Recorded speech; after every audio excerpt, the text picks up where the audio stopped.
अपनी इस कमी को अपनी किस्मत नहीं बनने दिया, बिल्कुल नहीं, बल्कि उसने जीने के लिए अपने खुद के तरीके ईजाद किए। उसने सीखा कि एक अलग तरह का शिकारी कैसे बना जाता है।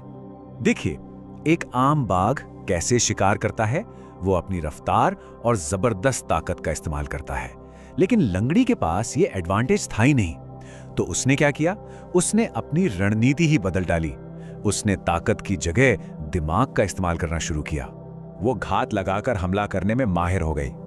जहां दूसरे बाघ लंबी दौड़ लगाकर शिकार को थकाते थे, वहीं लंगड़ी वो एकदम सब्र के साथ चुपके चुपके शिकार के बेहद करीब पहुंच जाती थी और फिर बिल्कुल सही मौके पर इतने करीब से हमला करती कि शिकार को संभलने का मौका तक नहीं मिलता था।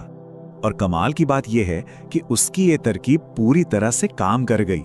उसने सिर्फ छोटे मोटे जानवर नहीं, बल्कि चित्तल और जंगली सुअर जैसे बड़े शिकार भी किए। और धीरे धीरे जंगल ने भी ये मान लिया कि ये लंगड़ाने वाली बाघिन कमजोर तो बिल्कुल नहीं है। पर लंगड़ी की कहानी सिर्फ एक शिकारी के तौर पर जिंदा रहने की नहीं है। नहीं, उसकी असली विरासत तो तब शुरू हुई जब वो एक मां बनी। जब वो बड़ी हुई तो उसने पेंच के सबसे प्राइम इलाकों में से एक करमाझरी रेंज को अपना घर बनाया।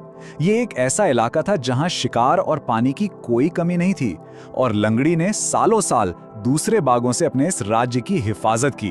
अब वो सिर्फ एक शिकारी नहीं थी, वो एक रानी थी। और ये जो नंबर है ना, ये शायद उसकी सबसे बड़ी कामयाबी है। अपनी पूरी जिंदगी में उसने 10 से भी ज्यादा शावकों को न सिर्फ जन्म दिया, बल्कि उन्हें पाल पोसकर बड़ा भी किया। जंगल की दुनिया में ये कोई मामूली बात नहीं है, ये एक असाधारण उपलब्धि है। आप बस अंदाजा लगाइए कि एक शावक के लिए जंगल में कितने खतरे होते हैं। भूख का डर, दूसरे नर बाघों से खतरा, बाकी शिकारियों से जान